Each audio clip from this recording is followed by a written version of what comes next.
Hello, friends. This is Hank with a different type of AGR. I'll be doing a bit of reading because I have found that some of the things that I've enjoyed the most are live streams where we can share our collective culture. And I'm going to begin a little bit ahead before I get into wizardry. I think the first thing to read and discover is the Fall of Camelot. So, let me, without delay, begin. Arthur. This is chapter 1. Mighty indeed was Tintagel, fortress of the Dukes of Cornwall, looming on a slate-cliffed headland high above the sea. No army could breach its defenses. Yet, on a winter's night between one year and the next, a frail creature, no more than half a man, stole away with the castle's treasure and took it into his own keeping. His was a deed of masterly stealth, a blend of both quickness and patience. In the depths of the night, he flitted across the narrow isthmus that linked Tintagel to the Cornish coast. With his black cloak gathered about him, he was a shadow among shadows, a mere stirring in the air. Guards paced the battlements above, but they did not detect his approach, nor did they hear his light footsteps on the rain-slick stone. Then the intruder vanished into an archway, marking a hidden postern gate that faced westward across the sea. Motionless, he waited through the small hours. The rain ceased after a time, and the cold night wind died. Above the castle towers, the ordered stars, the crown, the dragon, the archer, the huntsman with his dogs, the sisters of the Pleiades, appeared and pursued the stately figures of their dance, then faded as dawn approached. Abruptly, the door in the wall swung open. A young woman was there, holding in her arms a swaddled infant. Without a word, she gave it to the watcher. Without a word, he received it into the black folds of his cloak. Then he turned back onto the cliff, sped silently through the morning light, and disappeared. Thus was the infant Arthur, heir to Britain, placed under a shield of magic, not to be seen again for 15 years. Merlin, the enchanter, was the man who took him from the fortress where his mother lay. Merlin was the man who hid him. Merlin, that enigmatic being, son of a human woman and a creature of the other world, prophet and magician, had brought about the infant's birth. The boy's father was Uther Pendragon, Uther, the chief of warriors in Welsh, who ruled a troubled realm, a Britain torn by the internal strife of loosely united petty kingdoms and menaced from without by the greed and savagery of Saxon hordes from the European mainland. Uther had conceived a passion for the wife of one of his own dukes. Igraine, the Duchess of Galoris of Cornwall, was the woman. Galoris sequestered her at Tintagel, where Uther could not reach her. Maddened, the king turned to magic. He summoned Merlin. And Merlin gave Uther what he wanted. He waited until Glorioles was gone from Tintagel, defending his eastern territories. Then, by enchantment, that old man changed Uther's shape into that of the Cornish duke, and in this form the king was admitted one night to Tintagel and had his will. Merlin demanded a price for the pandering. The price was that any child born of that night's union. Uther shrugged and agreed, and he had to keep his word, although when he named Igraine his queen, when Galoris died in battle, making the infant she carried in her womb his rightful heir. So even before Arthur's life began, the eyes of the other world turned toward him. Uther's passion was a force that rent the fabric of human honor and human order. It left a path where the old ones might enter the mortal world. And Merlin, who aided the king and guarded the child of the king's desire, was half of the fairy race himself, a living link to the magic of the older age. Why the enchanter wanted the child, the chroniclers never told. Doubtless they did not know, for Merlin kept his own counsel. Some thought he had hid Arthur for the child's safety while the British warred among themselves. Some have said that the old blood flowing in his veins made him treasure his power as kingmaker in the human world. In any case, kingmaker he was, although none would know it for some time to come. The infant Arthur disappeared into the mountain fastness of Wales, placed in the care, it was said, of a lord named Ector. Merlin periodically appeared in Uther's court, watching Igraine and the king, keeping guard over the succession. He saw Igraine's 3 daughters by Glorious, Fay, witch-like maidens, adept, it was whispered, with the tools of enchantment, safely married to minor princes and sent away from court. Morgause, the oldest, became Queen of Lot, of Lothian and Orkney, a harsh, hot-headed lord who held almost unrivaled power in the north. Elaine married King Nench of Garlot and faded out of history. The youngest daughter, Morgan, became the wife of Urien of Gore. Those were all the children of Igraine, except for Arthur. She bore no others. Therefore, when Merlin knew that Uther was dying after the king's last battle against invaders from the north, when he led his army from a litter, being too weak to sit on a horse, he sent to the king and asked for the word he wanted, that Arthur, Uther's only son, should be made king of the Britons. And, said the chroniclers, Uther assented. That was 2 years after Arthur's birth. 13 years more passed before Merlin made the move to place Arthur on the throne. 13 long years while the princes of Britain fought and the people suffered.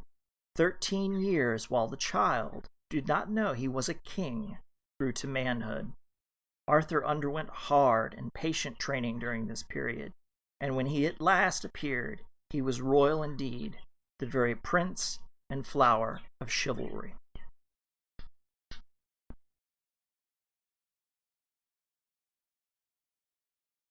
His existence was revealed to the world at Christmastide. In the weeks and months beforehand, Merlin's messengers rode throughout Britain, summoning the princes of the realm to London to take counsel about the crowning of a king who would unite them once again, as they had all been under Uther. All through December, parties of horsemen wound along the dirt tracks and crumbling highways that led to the city. Outside the walls, a great encampment grew on the high heaths and frosted stubble of the winter fields, a sprawl of bright tents and gilded standards, all overhung by a haze of smoke from cooking fires. And within the walls of London, where Merlin walked the narrow streets in his somber scholar's gown, enchantment was at work. At the city's heart, close by the square tower that was its ancient fortress, a chapel stood. The chapel was a small one, built to cover some old god's shrine. A cloister and grassy courtyard adjoined it, reminders that it had once been attached to a monastery. In the yard a massive stone appeared, pierced by a broadsword. On the stone, in letters that gave their own light, was a legend. Whoso pulleth this sword from this stone is rightfully born king of all England. All the kings, Lot, Urien of Gore, Ban of Benwick in France, Idris of Cornwall, and many others came to study the sword. Its import was clear to them, for they were descended from sword-bearing warrior tribes, and from lords whose emblems of office were sacred stones. The coronation seat of the Irish king, for instance, was the Leaffail, the stone of destiny. It shrieked when the rightful king's foot touched it. All the British kings therefore tried the sword. Who knew which blood would plumb the magic? But the stone would not yield its treasure to them. Merlin observed the trials without comment, but on the first day of Christmas, when the kings gathered in the fortress hall, he called them to silence. In his cold, dry voice, Merlin said, "He is not yet here who shall achieve the sword." Then he left them to speculate, to form and break alliances, to plot among themselves.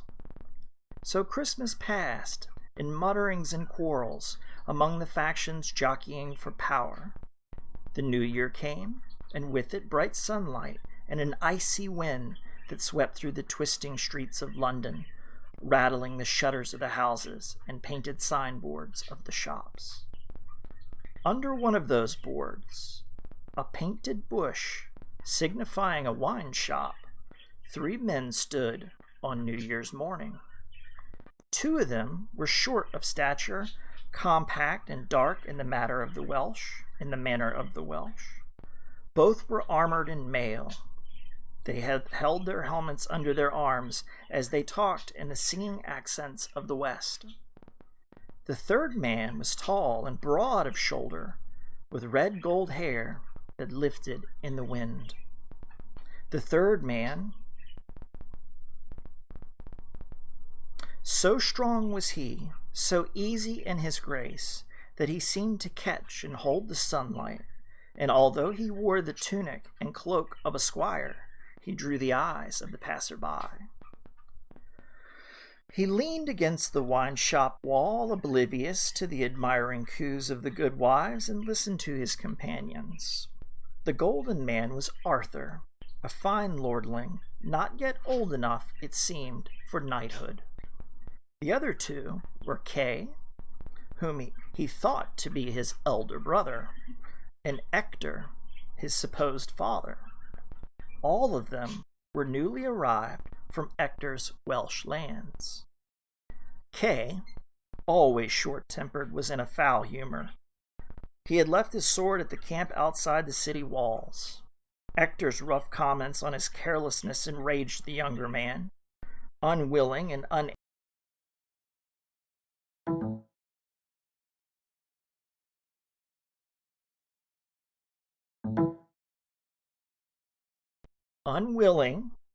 and unable to quarrel with his father, he turned on Arthur and ordered him to fetch the sword. Arthur, tired of talk and glad of action, answered Kay with a jaunty half-salute and strode off down the street between the leaning timbered houses, weaving his way among the frozen puddles, the pigs that rooted in refuse, the fishwives with their heavy baskets, the bakers with their stacks of great brown loaves. At the bottom of the path, an elderly man plucked at his sleeve. The golden head bent for a moment, giving courteous attention. Then, with the old man pacing at his side, Arthur turned a corner and vanished from view. When he returned an hour later, his face was drawn and grave, but his eyes were bright. In his hand he held an unsheathed broadsword. He raised his brows, inquiring when he saw his brother standing alone. Kay gestured toward the wine shop where Ector had gone. Then he held out his hands for the sword. Arthur laid the blade gently across Kay's hands, saying as he did so, "This sword is mine, brother." Kay turned the sword over, examining the filigree that ornamented the hilt, and the agates and carnelians that gleamed among the gold. He said, "This is not a sword of ours.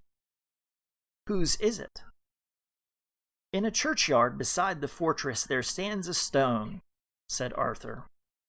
"This sword was in the stone. I called the sword forth as I was told, and it came into my hand." Kay stared at him with narrow eyes. "I am the elder," he said. Then he shouted for his father, whose face appeared in the shop window. "Sir," said Kay, "this is the sword from the sacred stone that we have heard of. I have found it. It brings me a crown." Arthur made a sharp movement, swiftly checked. Hector's face disappeared from the window. In a moment, he was with them.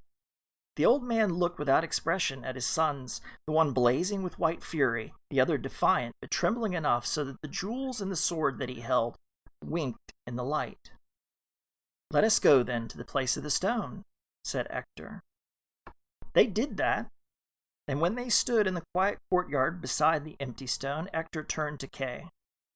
"Son," he said, "swear now on your honor that you yourself found the sword you hold and drew it from the stone." The very walls of the yard seemed to breathe and listen. Finally, Kay shook his head. "I lied," he said. "My brother Arthur found the stone and drew the sword from it, and he returned the sword to Arthur." "Let us see, then," said Hector. At his gesture, Arthur replaced the sword in the great stone. Hector tried it. The hilt burned in his hand, but the sword did not move. Kay tried, but the weapon remained fast in its prison. At last, Arthur put his hands to the golden hilt. The letters on the stone blazed out with a metallic hiss, and the sword slid free. Hector sank slowly to his knees. He placed his hands over Arthur's on the sword hilt and began the solemn words of the oath of fealty. As he did so, Kay knelt beside him. "Father," said Arthur when Hector had finished, "do not kneel." "Nay, Lord, I am not your father, but only he who fostered and trained you. I knew well that you were of higher blood than mine." "This is true," said another voice. A face glimmered in the shadow of the cloister. Then Merlin came forth. "You are he who brought me the boy to care for," said Hector. "You are he who guided me to the stone," said Arthur. "I am," replied the enchanter. "I am he who brought you to the throne, son of Uther Pendragon, High King of Britain." Arthur's head went up. His hand tightened on the hilt of the sword as the mantle of power gathered around him, and his voice was clear when he claimed the crown. The claim was not welcome everywhere, for the lords of Britain had no wish to be governed by a stranger. But they had the word of the enchanter that Arthur was the rightful king, and what mattered more, they had the evidence of the sword and the evidence of the man himself. The blood of kings ran in Arthur's veins, and he had been schooled for a high place. Within a year, therefore, he was crowned, and the princes of the land had bent knee to him. Those who, years before, had loved Uther: Baldwin of Britain, Ulfin, Brastias, Leodogran of Camelot, Pellinor of the Isles, came willingly, bringing their armies. Many more, however, were secret enemies, waiting for the chance to seize the throne. Chief among these was Lot, brooding in the north on his windswept islands. He struck first a year after the coronation, when Arthur held court at the fortress of Caerleon in Wales. To that assembly rode Lot with the allies that he had gathered: Urien of Gore, Nench of Garlot, the king of Scotland, the king of Carados. When Arthur's messenger greeted him, they sent back word, as the chroniclers wrote, that it was a great shame to all of them to see such a boy to have the rule of so noble a realm. The first response came from Merlin. He stepped one night, first a shadow and then a solid man, from the campfire where the rebel kings had gathered. He surveyed them with wintry eyes, the kingmaker serving the king he had made. You would do better to give over this folly, lords. You would not prevail, not if you were 10 times as many. Urien, suddenly afraid, made a sign against evil. Lot spat at Merlin's feet. "Are we well advised to listen to a dream reader?" he said, and laughed. But the enchanter had faded again into the flames. The next morning, Arthur descended on the camp with the cavalry. Golden crowns gleamed on his shield, and a dreadful sword glittered in his hand. Not the sword of ceremony that made him king, but an elf-made sword. The weapon Caliburn, drawn from a lake by Merlin's magic. No enemy could withstand it. Moreover, even its sheath was magic. A touch of its scabbard, warriors whispered, could heal the gravest wound. It was no sword for mortal men, they said. In the battle that followed, the king stayed always to the fore, and the great sword killed and killed. Lot's infantry was trampled. The rebel kings and their knights held formation, but were driven steadily back by the High King's wolfish fury. At the last, they turned and fled. Arthur pursued them, but much later. For months he waited, weighing the reports that came down from the Scottish territories, reports of a gathering of 11 armies under Lot, a host that would sweep across England to bring the High King down. Before Lot could move, however, Arthur was on the march. Along the northern track, his battle train moved, knights and squires, foot soldiers, pack mules, supply wagons, armorers, surgeon, and straggling women. They traveled through heavily wooded country, and all along the edges of the track the trees stirred and rustled, seeming to offer a faint echo to the slapping and jingling of harnesses, the creaking of wagon wheels, the clatter of bows, the thud of marching feet. But these were no echoes. Merlin had made an alliance with Ban of Benwick and Bors of Gaul. He had cast a cloak of invisibility over the French king's armies, and he himself led them north through the forest, a shadow host flanking the armies of the High King.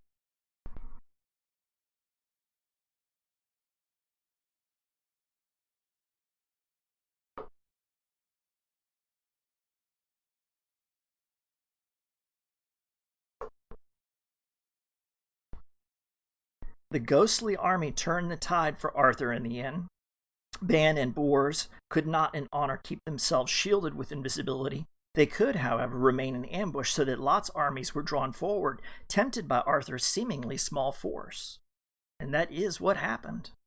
The armies met on a field at the borders of the forest of Bedegraine, hard by a river that marked the Scottish border. There Arthur and his knights waited, still as stones on their mighty horses, their lances resting on their thighs.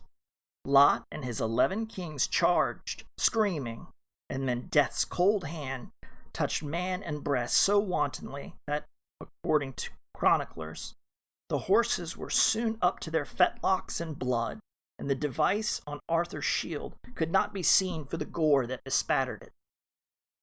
When the fray was at its worst, Ban and Bors and their company slipped out from the trees. Lot and his men checked at the sight of this host, led by 2 kings who were called the best warriors in the world. Their spirit failed them. Stumbling over broken bodies and through pools of blood, they fled from the field of battle. Arthur pressed forward, his heralds beside him, Bors and Ban just behind, but the horses halted of their own accord and stood sweating and trembling. No spur could move them. Merlin stood on the field. "It is enough killing," said the enchanter. "You have slain 3/4 of their men.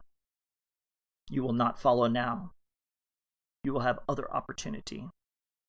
And enemies are on the northern shores. Lot must secure his rear before he threatens English kingdoms." Merlin said no more. but all who listened knew the rightness of his words. The High King withdrew into his own lands. His under-kings dispersed to their various territories, all save Bors and Ban, his allies from across the water. The three kings repaired to Arthur's rough fortress called, like the forest that surrounded it, Bedegraine, to be greeted by messengers from his ally, Legrodin of Camelot, in the southwest of England near Cornwall. Merlin stood beside the High King as the heralds spoke urgently of the enemies of Leodogran, men who sought to overthrow the kingdom. The enchanter studied the men intently and then frowned. "Lord," said the enchanter, who could always see the pattern of Arthur's life, "do not go to Leodogran.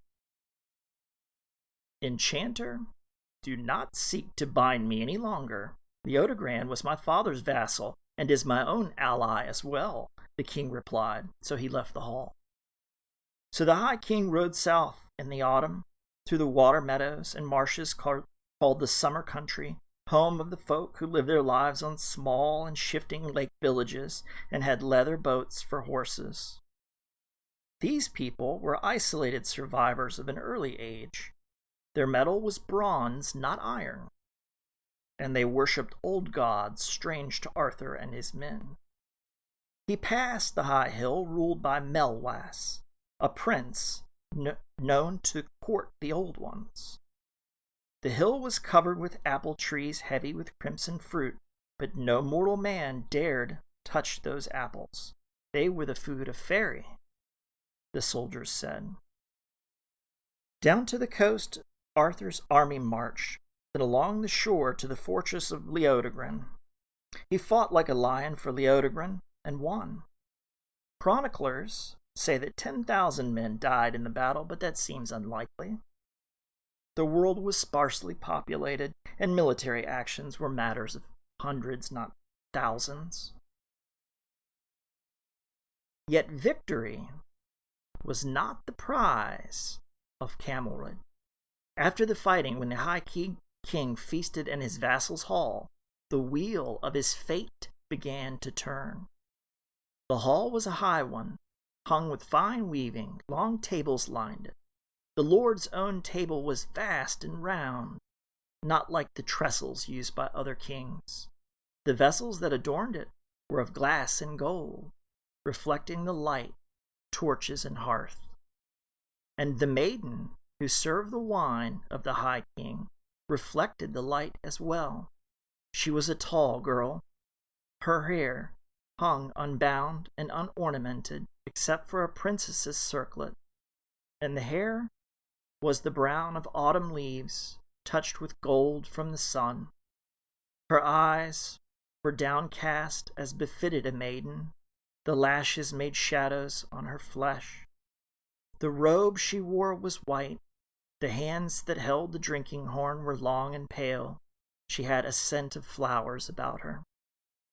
Arthur was no stranger to women. He was the High King, a golden warrior, unrivaled on the field, and he had their admiration. He had had a son already by a knight's daughter named Lyonors, who had once attracted him. But this woman clearly was no mere knight's child, and far from showing admiration, she had neither glanced nor spoken. He was charmed. Leodogran, on Arthur's right, caught the High King's look and said, "That is my daughter, Lord."